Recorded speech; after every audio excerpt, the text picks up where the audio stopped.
Howdy folks, welcome to BanjoBenClark.com, the site that teaches you banjo, mandolin, and guitar, as well as all sorts of other neat things. My name is Jake, and this week I want to show you things to look over on an instrument that you're thinking about purchasing. We're going to go head to toe on banjo, mandolin, and guitar, and we're going to just talk about all the things that I would look for when I was buying something like that.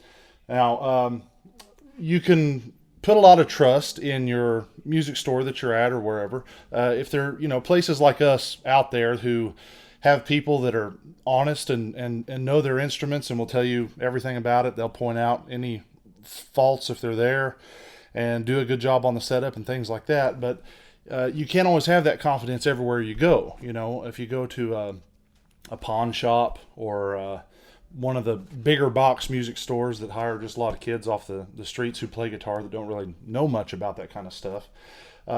We just want to give you a little confidence in going over these sorts of things, so you'll know what to look for, and you won't make a buying decision that you regret later once you get it checked out and find out there's some major problems potentially. So we're going to start probably with the guitar, and I would advise, I was thinking about the best way to lay this all out. Go ahead and watch, even if you're not a guitar player, let's say you're not even interested in ever buying a guitar, go ahead and watch through the whole video, because there's a lot of things I'll cover in guitar that will be universal to the mandolin and banjo that we're going to go over too.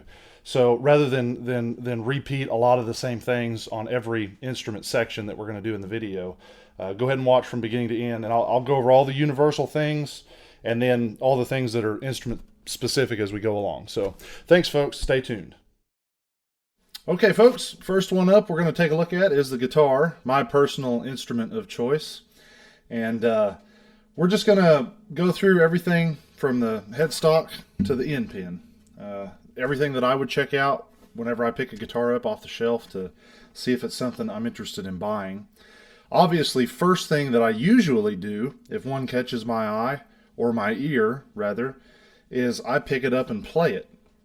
You can tell a lot just from playing it. Are the notes clear? Does it have the sound you want? Does it have the overall feel you even want? Etc., etc., etc. So that's true with any instrument, mandolin, guitar, banjo. You might pick one up that's perfectly fine, may not have any issues. It just doesn't do anything for you, and you're not that interested in that particular one for whatever reason. So let's say, assuming that I find one that speaks to me, first thing I'll do, I'll just start at the headstock and I'll check out the tuners. I'll turn them all and make sure they work smoothly.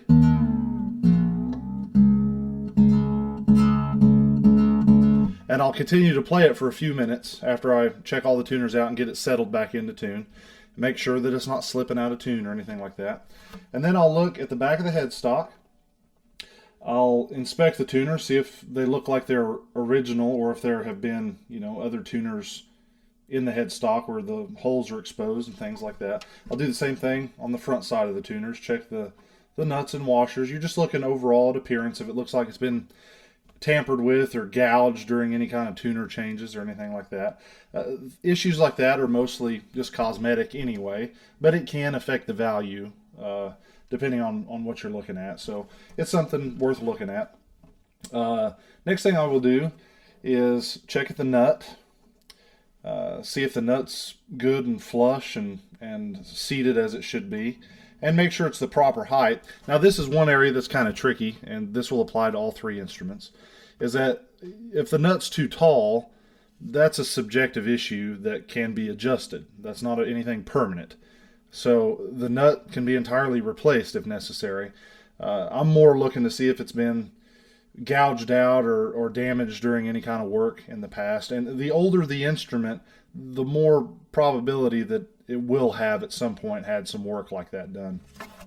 Then I will check across the back of the neck right here at the headstock, because if a guitar's ever been knocked around or dropped, sometimes they can fall like this out of the stand or even face down. The most common type of break is going to split the headstock off of the neck. It's going to break it off right there. So you look real close in the grain and see if you can detect any splits.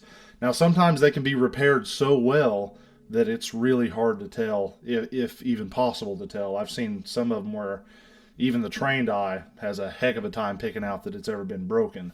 But if that's the case, that's even all the better, that you can have confidence that it's been repaired really well and it's probably fine. You would never have to worry about it.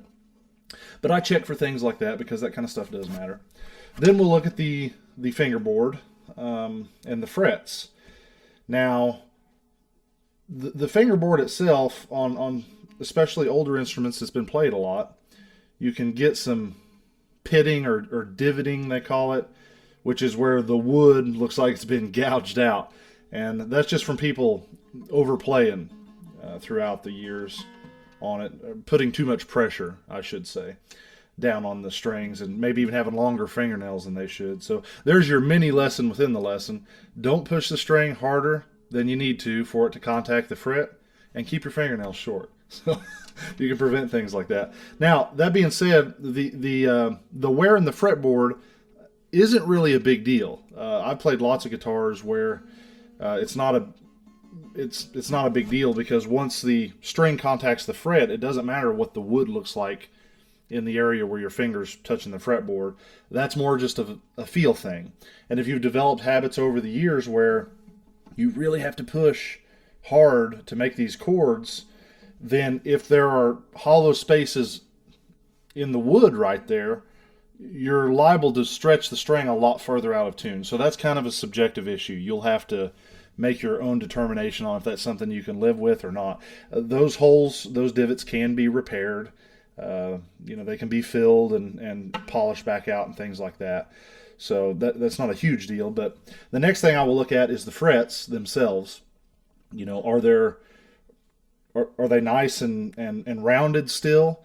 Or in certain areas, especially in most of your chord shape areas, are there flat spots?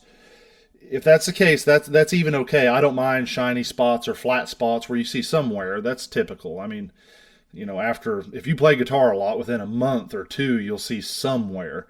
So that's not a big deal to me, really.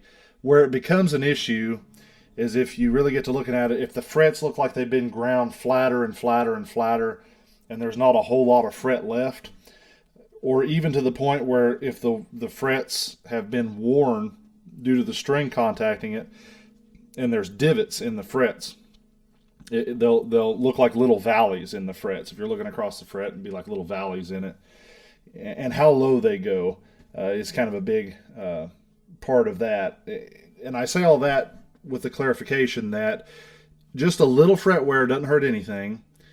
Even a considerable amount of fret wear can many times be dressed, which isn't terribly expensive. You can just have a shop or someone like us who does that kind of thing, level the frets with specialized tools, recrown them, and you're good to go for a long time. You can do that several times on a normal fret job.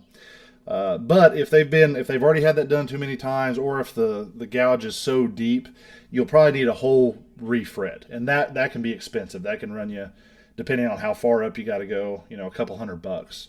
So that's one thing to consider. So moving on up, when we get to the heel of the neck, right here, we want to look at where the heel meets the body and see if we can determine if it's a solid joint or not.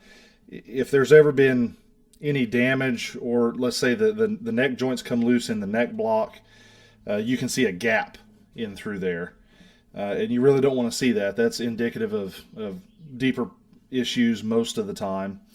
And that can be quite expensive to fix. It can require a neck set, which could be $500 ballpark, sometimes more, sometimes not as much, depending on the kind of guitar it is and how hard it is to remove the neck.